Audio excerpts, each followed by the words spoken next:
ev şanogerê nû çendekî berê tenê xwendekar bûn, perwerdeyekê dîtin û piştî vê perwerdeya şaneyê tiyatroyê îdî lêstiyekê derxistin meydanê, lêstin jî.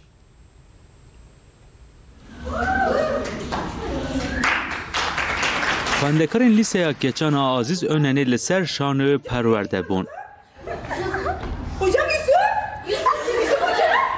Piştî ku perwerdeya xwendekaran temam bû derketin ber hevalên xwe û şano lîstin.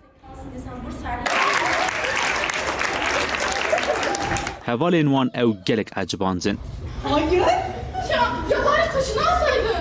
والله ام هاتن صنفها خورا قال كي خوش بو ام كيف خوش بو نم ترى خوشم كنهان ولا ما هبل خو مديت صنف كدي ولا ايش كي خوش شي كربون ماجي ما خوس كا امجي تشيكن ماجي ولا بس لا مش بون و مرات خوازم مكتبه ديجي لوب كي صنف ديجي تياترو oyna بكي Babam nasıldı ki?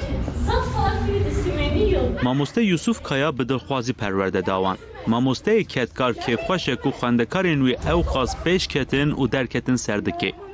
Oğlum, neden çıkardın bunu? Ev xwendekarê me pêşika me perwerde dawa. Piştî wê perwerdeyê jî me tev de şanewekek me amade kir û îro jî me anî ser dîkê. Seyirciyê me guhdariyê me hatin guhdar kirin û gelekî ecibandin. Xwendekar jî kêfxweş in ku bi şanoyê re eleqedar dibin. Sen ne yaptın oğlum? Stav hoş bu am eğlenmişi bun. Mamlum stav destek dama.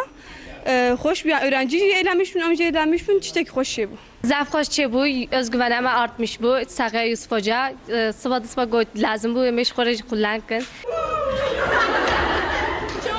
Ya arkadaşlar, cidden doğruyu söylüyorum. Sî xwendekarên keç bi awayekê berdewamî li ser şanoyê tên perwerde kirin.